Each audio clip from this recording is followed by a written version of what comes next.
My fellow nerds, what is going on? Welcome to the Midwest Marvel Podcast. I am your host, Nick Adams, aka Midwest Marvel Guy.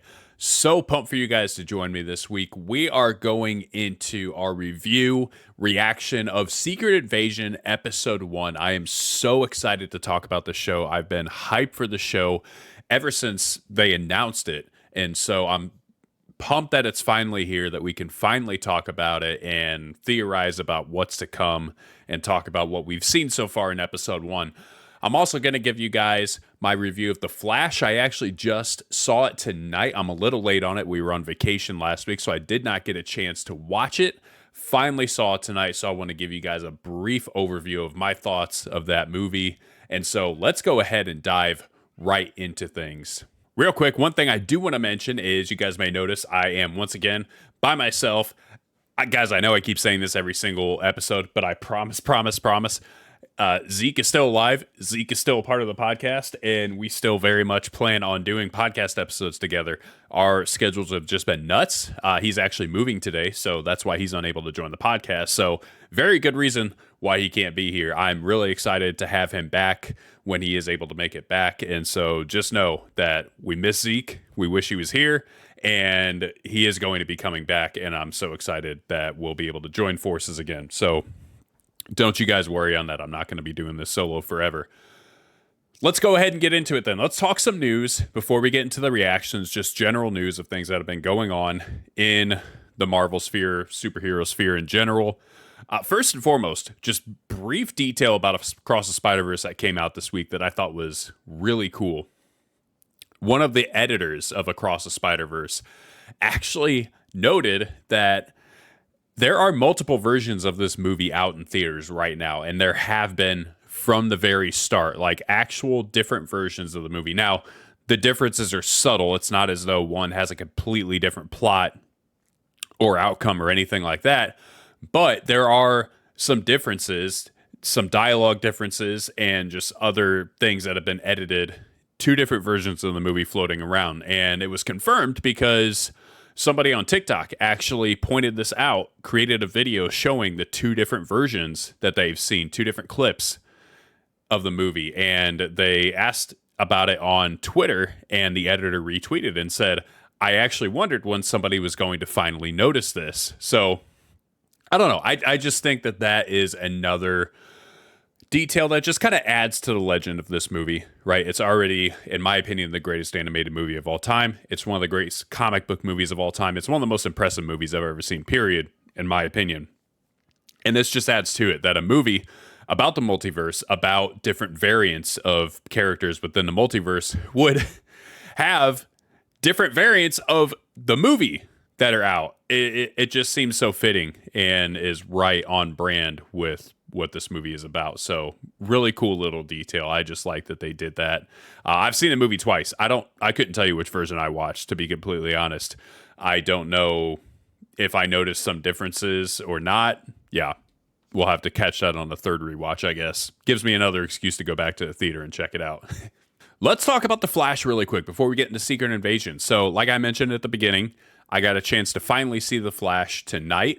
And honestly, it was very interesting going into it now, having seen spoiler-free reviews for the last week and a half, especially with how much this movie was hyped up before it came out, right? James Gunn came out and said it was arguably the greatest superhero movie he's ever seen.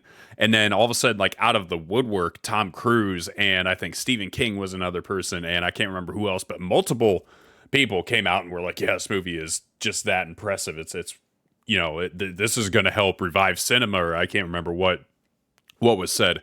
But I mean, it just almost seemed too good to be true. And anytime I feel like you see people just starting to come out of nowhere and say that, you always just kind of wonder, okay, is this a marketing ploy? And in this case, I really do think it was. Now, I will say this. I thought the movie was really good. I enjoyed it. I thoroughly enjoyed it. It has been interesting to see the reviews because I've seen reviews on all sides of the spectrum for this movie. And I don't know the last time that I've seen that for a superhero film or just any film in general. I've seen some people still saying that they thought it was one of the best superhero movies of all time. I definitely wouldn't call it that. But I guess if you're a DC fan, I am a DC fan, but not as big as I am a Marvel fan. But I guess if you're a big Flash or a big DC fan, maybe you would think it's one of the best. I don't know. I'd be curious to know if any of you guys put it in that realm. I've also heard some people say that it was one of the worst superhero movies they've ever seen. That seems really extreme to me. That feels like you're just finding a reason to hate, because I don't really see any reason why I would think that it would be one of the worst. I just can't quite figure out what people are pulling for that. It was interesting. I saw one guy on Twitter say that he thought it was the best DC movie in the last 20 years. Brother, The Dark Knight has come out in the last 20 years. Like, you're putting that above The Dark. I'm sorry. No shot. It was good. It was really good. It does not even get into the stratosphere of The Dark Knight. It's not even close, man. And again, I thought it was good, but The Dark Knight is one of the most, not only one of the best comic book movies of all time, it's one of the best movies of all time, period. You've also had the Batman since then. I do think the Batman was better, but tonally the movies are completely different. So I could see why some people would enjoy the Flash more than they would enjoy the Batman, just because the Batman is a very serious movie, not much comedy at all, which is fine. But again, it's not for everybody. I don't think the Batman is super rewatchable. I'll be completely honest, and that may trigger some people, because I know that there are some very avid defenders of that movie. But I remember when I went to rewatch it, I was like, yeah, it's still good, but it was not super enjoyable on rewatch. Very well done movie, but definitely not a movie I'm going to sit down and watch, once every year or so. Not like The Dark Knight. I can rewatch the crap out of The Dark Knight. Show it to me 5 times in a week, and I'm going to enjoy it every single time, because it's just that good. How did I get on Batman here? Anyway, The Flash is good. The Flash is really good. I would go watch it again. I really would. It was very enjoyable. Checked a lot of boxes for me. It had great humor, really good humor. It had really good emotion. Just FYI, if you have not seen The Flash, I'm going to get into some spoiler territory here, so you may want to fast forward, a couple minutes just to see where I'm at. You've been warned. But great humor, great emotion, especially with the aspect of Barry trying to save his parents, trying to save his mother. And he does save his mother, at least he thinks he does, and then realizes he messes everything up. And then he has to say goodbye to his mother, and he has to effectively let her die. And that last goodbye scene that he had with his mother in the supermarket was heartbreaking. That moment was so emotional. And then seeing his dad get freed of the charge that would land him in prison for life, also incredibly emotional, although turns out it's not even the right universe, which was a pretty nice twist there at the end that I did not see coming. Yeah, it had really good acting. I gotta say, it really sucks that Ezra Miller is not a good person. Because their performance as Barry Allen is just so stinking good. So good. And clearly there's a lot of mental issues there. I really hope they get the help that they need, because there's just not something clicking in there, right? To have all the different things going on with Ezra Miller, there just has to be something wrong. And so I hope they get the help that they need. Gosh, I would be so surprised if Ezra Miller was still playing the Flash beyond this. And I know James Gunn thinks James Gunn thinks Ezra Miller is great as Barry Allen, and he's not wrong. And but with all that going on, it just would not make sense that Ezra Miller continues as the Flash. So I don't know what'll happen with that. But man, the acting was great. The best part of the movie was, in fact, the Barry and Barry dynamic. The dynamic between the two Barry Allens was just so good, so funny to watch, but also very emotional at times. So I loved that part of it. Michael Keaton obviously was also one of the best parts of the movie. Man, it was so good seeing him back as Batman, and Keaton has not lost a step at all in terms of just being Batman. I mean, it felt like he hopped right back into the original Batman and Batman Returns movies. He was so good. It was great seeing him back on screen.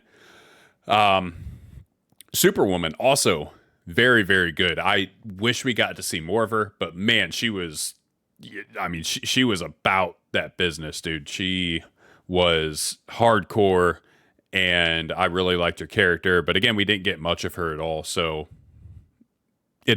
it is what it is. But yeah, one complaint that I heard about this movie, saw a ton of people, and I didn't see really detailed videos about it because I wanted to stay spoiler free, and I knew, you're you're playing in hot water once you start watching more and more videos of a movie you haven't actually seen yet. But I saw people complaining about the CGI and some people talking about how terrible it was. And I knew right away when I saw it what the moment they were talking about was. There's a moment in the beginning where the Flash just starts running, and he's running from wherever he lives to Gotham. And it looks so like cartoonish and almost like video game like. But to me, maybe I'm wrong about this, but to me, that was very intentional. It seemed like a very intentional choice to make the CGI look that way. I almost feel like it was a commentary on the fact that Barry Allen runs so fast that it just distorts what reality looks like for him, because there's no way you could actually see reality as what it is when you're going that fast at the speed of light. And so I thought that was a creative choice. In no way do I feel like the CGI looking like it was intent. Like, there's no way you would try to make CGI good and then make it look like that and actually put that out and say, okay, yeah, this is what we want it to be. We think this is really good. It had to be a creative choice, and I feel like people are just finding something to complain about with that CGI. So, yeah, really good movie. I will see it again. I won't see it again in theaters probably, but I will see it again. I'm excited to see it a second time. I rated it about 7 out of 10. 7 out of 10. Very enjoyable. Definitely not one of the best superhero movies ever made, like it was built out to be, in my opinion, but I liked it. It was good. I'm excited now to move on to the James Gunn universe, though, and what he has going on. I know Blue Beetle is coming up next, and that's Gunn did confirm that Blue Beetle, the character, will be in his universe. Now, this movie I don't think is an actual part of that, but the character and gosh, why am I forgetting the actor's name? But the actor who plays Blue Beetle, he will also be in James Gunn universe as well. So that tells me that he thinks that Blue Beetle is a very good movie. It looks very good. I'm excited for that. I think that comes out in August. All right, let's get into Secret Invasion Episode 1. Just as an FYI, if you have not seen Secret Invasion Episode 1, I'm going to be talking spoilers. Very, very heavy spoilers here. So please, if you have not seen it yet and you don't want to have it spoiled, come back to this. I'm so glad you're watching, but come back to this. So let's talk general reaction and then get into some specifics. First and foremost, I got to say, this is what the MCU has been missing for a while. This type of show, this type of project right here, this is what the MCU has been missing for a while. Gosh, I made a video months and months ago on TikTok about how I thought Secret Invasion had potential to be the best Marvel Disney Plus show. And my main reason and why I thought that is because I thought it would be very similar in nature to The Winter Soldier, the movie, Captain America, The Winter Soldier. And boy, was I right, at least based on one episode.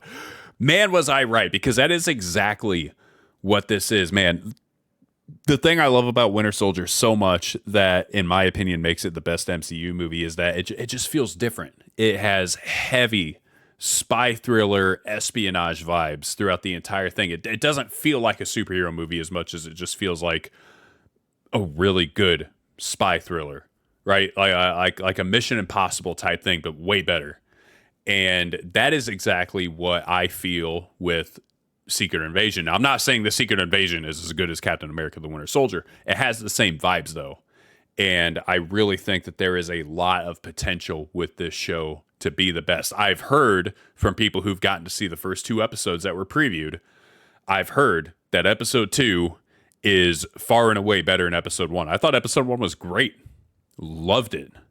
But I've heard episode 2 is going to absolutely knock your socks off, and I am so excited to see what's going to happen. I've heard that there are just some insanely jaw-dropping moments, which is crazy because episode 1 had jaw-dropping moments, and we'll talk about those.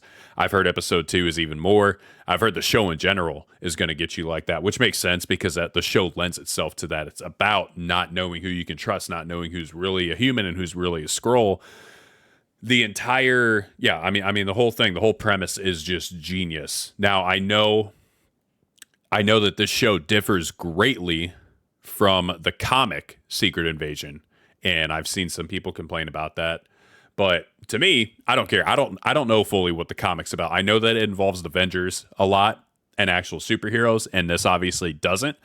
I think that the reason this doesn't involve superheroes makes a lot of sense, and I'll talk about that in a second. But yeah, I'm not someone who really cares if the movies and TV shows are super, super true to source material. I do think there's a place for it, and I do think there are times when it's necessary, but I don't think it's always necessary. And I think this is one of those instances because the general idea behind Secret Invasion, just that Skrulls can imitate anybody, there's a lot you can do with that. And I think that going another direction makes perfect sense to me, and I think it's really on the right track.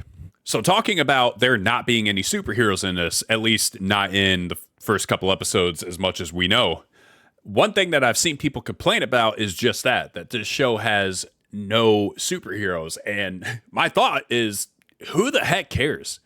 Who cares that there are no superheroes in this? In my mind at this point, people just want something to complain about. They just want to complain about something. I would imagine that those are the same people who are probably some of the ones complaining that the MCU is starting to feel the same with every project, that every project is feeling similar. It follows a similar formula, right? We saw it in Quantumania. Like Quantumania suffered from that greatly. Just feeling like every other superhero movie. It just felt like it was put into a factory and then churned out the very thing that She-Hulk made fun of, right? And that's kind of what Quantumania turned out to be. I still liked it, but it definitely was a safe movie. No real stakes in that movie, in my opinion. This was not that. This was completely different from anything the MCU has done in a long time. It was it's the darkest project the MCU has had in, gosh, I don't even know how long. I couldn't tell you the last project that has come out in the Marvel Cinematic Universe that has felt this dark as a whole, right? Infinity War didn't feel as dark as a whole, even though it had dark moments, but it wasn't as dark as a whole. Same for Endgame.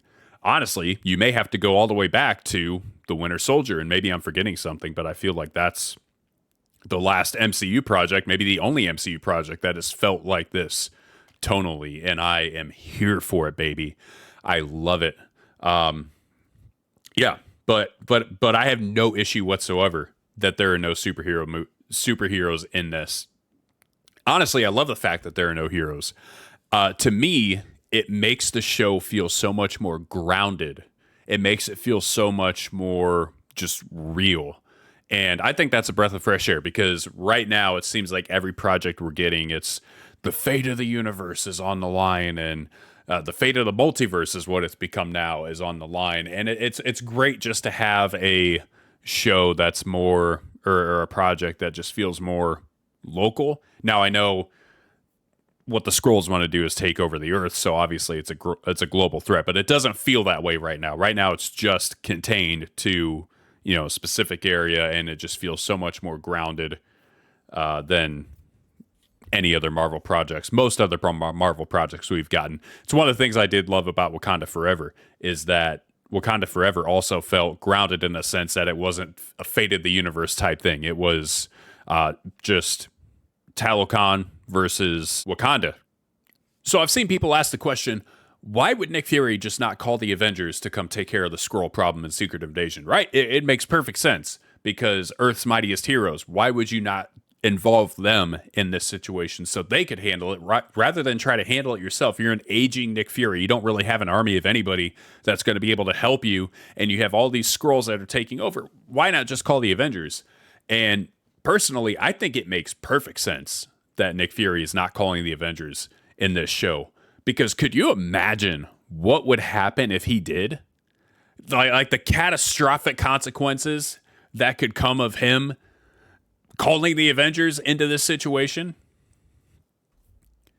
Think about it. The Skrulls could impersonate anybody. Could you imagine what would happen if they impersonated the Avengers? Because they would. If you call the Avengers, that's exactly what would happen. They would impersonate the Avengers, and all just chaos would break loose. Because dang well that as the Avengers, they would start doing things that would not fit with the Avenger image, and the Avengers wouldn't know who to trust within their own team, and that would create a lot of distrust, and it would just kind of break them apart. It would ruin the public image of the Avengers. And I think it would do more damage with the Avengers than Civil War did. I think it would tear them apart worse than the events of Civil War did. And I think Nick Fury knows that. I think he knows that there's no way that he can involve the Avengers in this because it would just get so messy that it's better for him to try to take this down himself with a circle of a couple of people rather than a whole bunch of superhumans. Just my personal thought, but to me, that makes perfect sense. Another complaint I've seen with this show is that some people think that there's too much dialogue with the show, which really has me scratching my head. And again, these same people are probably the ones that complain about movies in MCU films just having action for action's sake, right? There's all superhero movies are is just a big, massive CGI battle and a whole bunch of action just to have action. And now we got people complaining that there's too much dialogue. And I love the dialogue in this. I feel like first of all, it builds the story so well, progresses the story along. You get to know the characters. You get to know what it is that's going on. And it feels like there is actually a lot of thought and care put into creating that episode and creating the show because there is so much dialogue and there's a lot more thought that has to go into that. One thing that I feel like people forget is that the Netflix Marvel shows, right? Your Daredevil, your Punisher, your Jessica Jones specifically, which are held in such high regard, and I hold them in high regard as well. I think that Daredevil is one of the greatest shows of all time. And let's not forget that those shows all started out slow. Those shows had a lot of dialogue for the first few episodes, especially Daredevil. Daredevil was actually pretty slow for like 3 episodes before it really started to pick up. And yeah, there was some action, right? You had the hallway fight scene and what have you. But by and large, Daredevil was pretty slow for a few episodes. And then it picked up. But it had to build to that. And the dialogue helped drive that. And I feel like that's what's happening here. And honestly, again, I think people just want something to complain about. I love the dialogue, and I thought it was good, and I thought it contributed great to the overall story and is going to build to something really well. But, man, just overall, the show has so much potential to be great.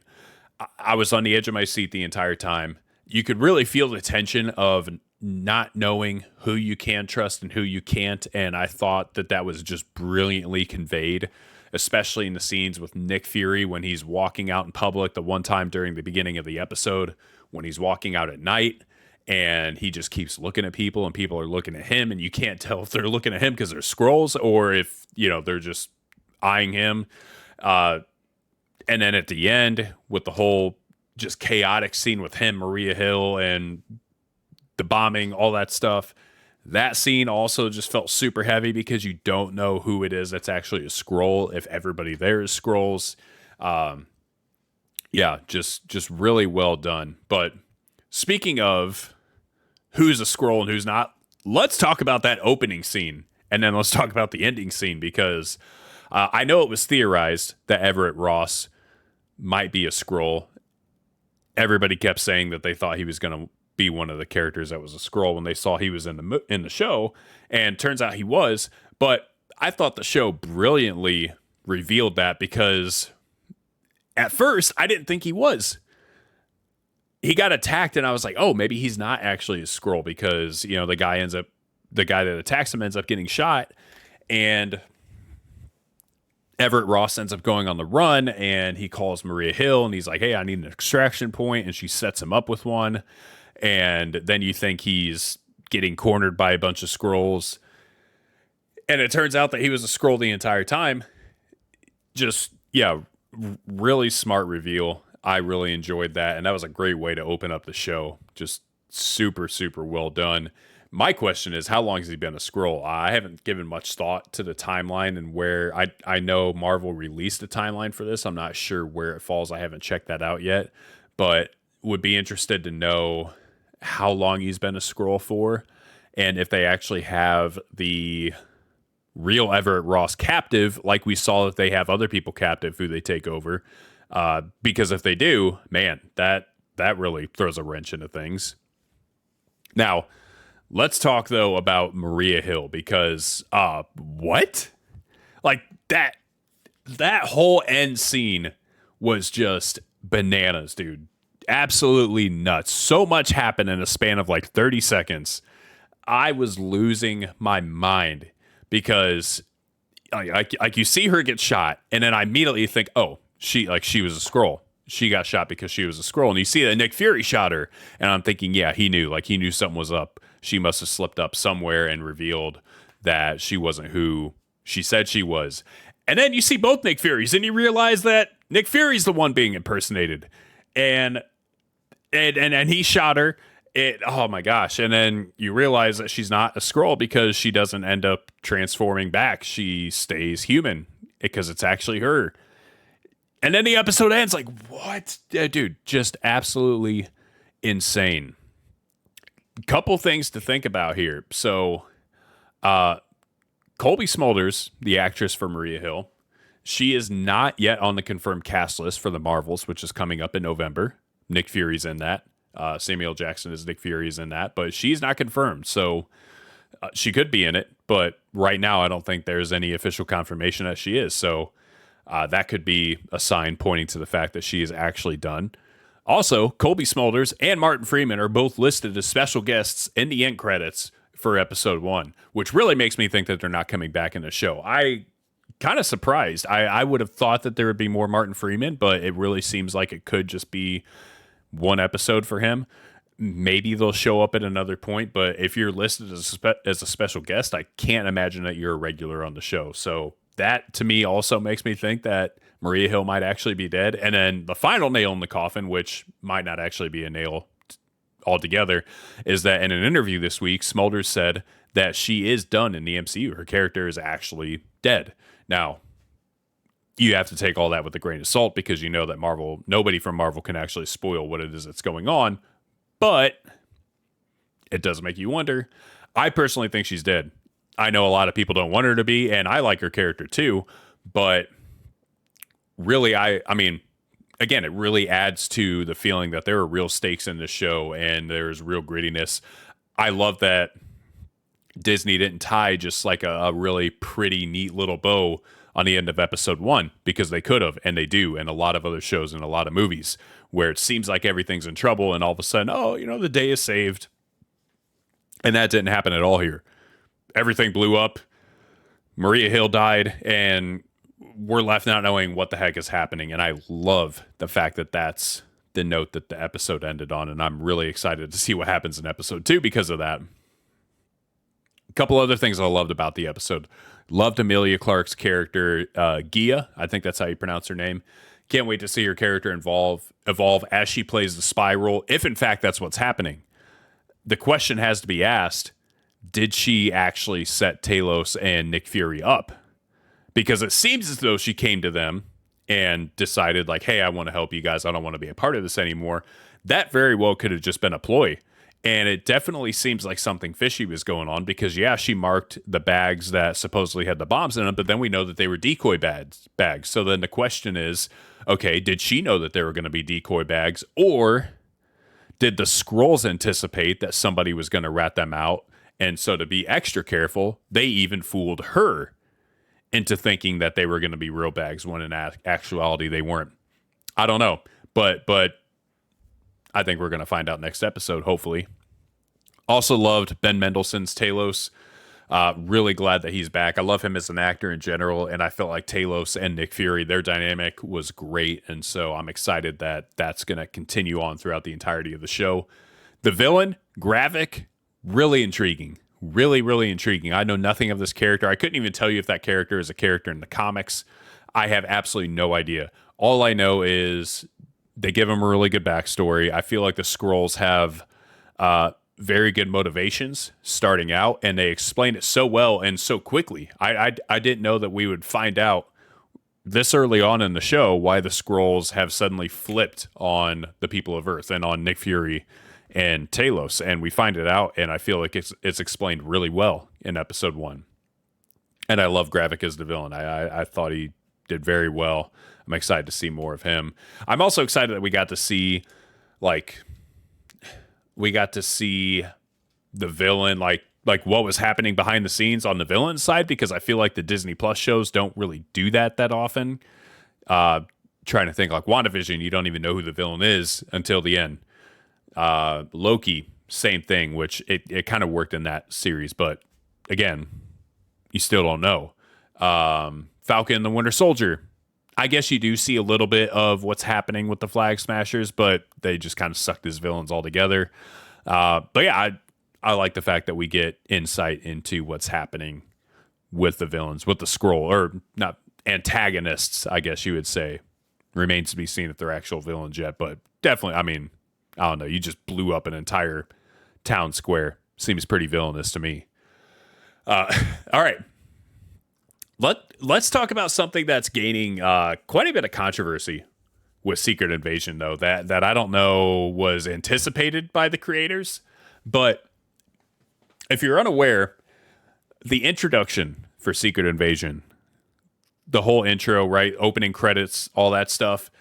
That entire introduction was actually created by AI. And I didn't know that. The director came out and said it the day that Secret Invasion was released. And it turns out a lot of people are not okay with that because there are a whole bunch of people that are pissed off online about the fact that this introduction was done with AI. And honestly, I don't really understand it. Now, the main gripe that people have is that you're robbing artists of the opportunity to work when you're doing this with AI. And while in general, if this is something that happens frequently, yeah, you're absolutely right. That can't be a normal thing because, yeah, I mean, you're just taking away jobs from artists who have literally spent their lives trying to perfect their craft to get to do stuff like that, and you're just getting out of having to pay some of those artists. I don't think that's what's going on here at all, and the director even confirmed such. The director confirmed that the reason for the AI introduction is because it fit thematically with what the show is all about, and I couldn't agree more. It makes perfect sense to me that in a show where we're talking about a species that is trying to take over and take the place of humans and imitate humans, albeit imperfectly, but they imitate humans. It makes perfect sense that in a show like that, we would have an intro that is created by something that people are afraid is going to take the place of humans, right? Take human jobs and just impersonate humans, albeit imperfectly, but AI does what humans do. It just makes sense to me. I think it's a genius creative decision. Honestly, I didn't even think there was anything wrong with it until people started complaining about it. And I mean, I still don't, but I didn't see any red flags at all. The only unfortunate thing is the timing with the writer's strike, right?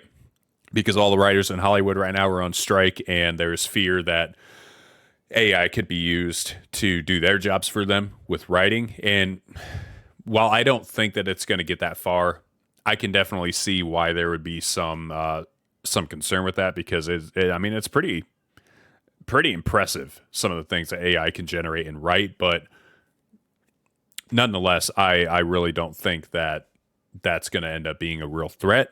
Either way, though, the timing is unfortunate. You have an AI intro, and people are kind of fearing for that for writers. There's obviously more to the writer's strike than that, but that's one of the concerns. Yeah. I mean, personally, I just think the whole thing is kind of silly. The whole controversy, I think it's being blown way out of proportion. And again, I would imagine, like, if this ends up being a problem and it starts happening more and more, and Disney starts doing it for multiple shows, like the next show they do or the next movie they do, that intro is done by AI, then yeah, we got an issue, because clearly they're just trying to get out of paying people for this. But I really don't believe that's the case. Also, they did actually pay an animation studio to do this. Method Studios, one of the most renowned animation studios in Hollywood, is the one that actually created this intro. Now, again, they used AI for it, but it's not as though Disney just got on some free AI site and generated this intro. They paid somebody for this. They paid animators for this. Now, the animators didn't create it themselves. The AI did, but nonetheless, it was still paid and outsourced. So I kind of feel like the argument falls apart there. And maybe I'm wrong, but yeah, seems silly to me. All right, let's finish up here. We're actually going to have a short episode today. We never do that. We're never on time. I'm never on time to anything, and I never finish anything early. I talk way over what I'm supposed to anytime I'm supposed to talk or present about anything. So this is a first. But before we finish, a couple questions I have as we move forward with the show. First and foremost, can the show keep it up? Like, can Secret Invasion keep this up? What I mean by that is, up to this point, almost every single Disney Plus Marvel show has started off incredibly strong. Most of them that I can think of have had a fantastic pilot and really intrigued people from the get-go. Moon Knight, incredible pilot, maybe the best one. Loki, also really good pilot. She-Hulk had a great pilot, and I like She-Hulk as a whole, but I know a lot of people ended up hating it. But most people agree that She-Hulk had a pretty good pilot. WandaVision, very intriguing pilot. I thought it was one of the more boring ones, but it definitely left you wanting more by the time it was said and done. Falcon and the Winter Soldier, pretty good pilot. What shows am I missing? I can't remember all the different shows. Hawkeye also had a pretty good, all these shows had a pretty good pilot, but by the end, a lot of them ended up being tonally inconsistent. A lot of them just had really bad pacing. They were rushed. Most of it's due to the 6-episode format, but a lot of them just kept suffering the same fate. A lot of CGI battles, just really jam-packed finales, which, again, 6 episodes, that's going to do it to you. So the question is, has Disney learned from their mistakes? Is this show going to be different? Is it going to stay tonally consistent the whole way? Is the pacing going to be done well? These episodes are longer, at least the first 2 are. The director has said that there are some shorter ones, so we'll see what that's going to be like. But so far, so good, but I'm reserving judgment until the end. The potential is there, though. Another question, I mentioned this before, but did Gia set up Talos? I think we're going to find that out, but that's definitely one of the biggest ones because it seemed as though father and daughter had reunited, and now that's up in the air because we don't get that question answered at the end of episode 1. And the big question that everybody has is, who else is a Skrull? What other characters in this show are going to turn out to have been Skrulls? And there are a lot of theories floating around. One character that is mentioned by almost everybody is Rhodey. We know Rhodey's going to be in the show a little bit more, and a lot of people think Rhodey could be a Skrull. And honestly, I could see that. I think they want us to think it's going to be Rhodey, and maybe he is. But my bet is that the president of the United States is a Skrull and has been for a while. That's my pick, and I think it makes perfect sense with what the Skrulls are wanting to accomplish, that he would be a Skrull rather than just Rhodey. Because at the end of the day, we know that the Skrulls' goal is to take over Earth, is to collapse nations, and presiding in the seat of the leader of the free world would give you the chance to do just that. So I would imagine that he's a Skrull. I could be wrong, but we'll see. We'll see. Last thing I want to talk about is my thoughts on why Secret Invasion bodes well for shows like Daredevil coming down the pike. So one of the concerns that people have had for Disney remaking Daredevil, or I guess it's not being remade, but rebooting Daredevil, is that they're going to Disneyfy it, that it's going to become corny, that it's going to be filled with a bunch of cheap jokes. And now, obviously, we want Daredevil to be TVMA, and there's definitely a possibility that it could be. And I think that format works best for the character. I mean, I think the comics are, best suited for a TVMA format if it's being done. But I still think that with Disney, there's obviously a chance that it won't be. There's a chance that they could go another direction, that they want it to be just more viewable for all audiences rather than just adults. And one thing with Secret Invasion, at least so far, is I think it shows that a non-TVMA version of Daredevil could work. And not just work, but work really well. Because to me, Secret Invasion feels like a Netflix Marvel show. It has the same grittiness. It has the same tone, at least so far. that could change. Hopefully it doesn't. But right now, the one thing that I felt throughout the entirety of the first episode is, man, I feel like I'm watching a Netflix Marvel show. And I think that if you had Daredevil in the style of Secret Invasion, it would work really, really well, even if it's not TVMA. I think they've shown that it can be done. Now, again, I would like it to be, but if it's not, I'm still going to enjoy it. At least I hope so. I've said it before on this podcast. Disney knows what they're doing with Daredevil. They know that if they screw that up, they're going to have a riot on their hands. So I really think that out of all the shows, out of all the projects to get the utmost care and attention, Daredevil's going to be that show. It's going to be that project. But we'll see. We'll see. All right, that is the episode. I think we kept it under 50 minutes. That might be a first. I don't know if we've ever done that. Maybe like one or two other times, but feels good. I'm so glad you guys tuned in. Thank you all so much for your support. As always, if you have any comments on the show, any questions, anything you want us to talk about, please send an email in. I would love to dialogue with you guys. I would love to talk about it on the show. We always read all emails and comments on air. So please send those in. Let's have some discussion. Let me know what you agree with, what you disagree with, and make sure you follow on all social media platforms if you're not already. I love you guys. I can't wait to talk episode 2 next week. I'm really excited for it. I think it's going to be insane. So until next time, I hope you guys have a fantastic week. Peace out, nerds.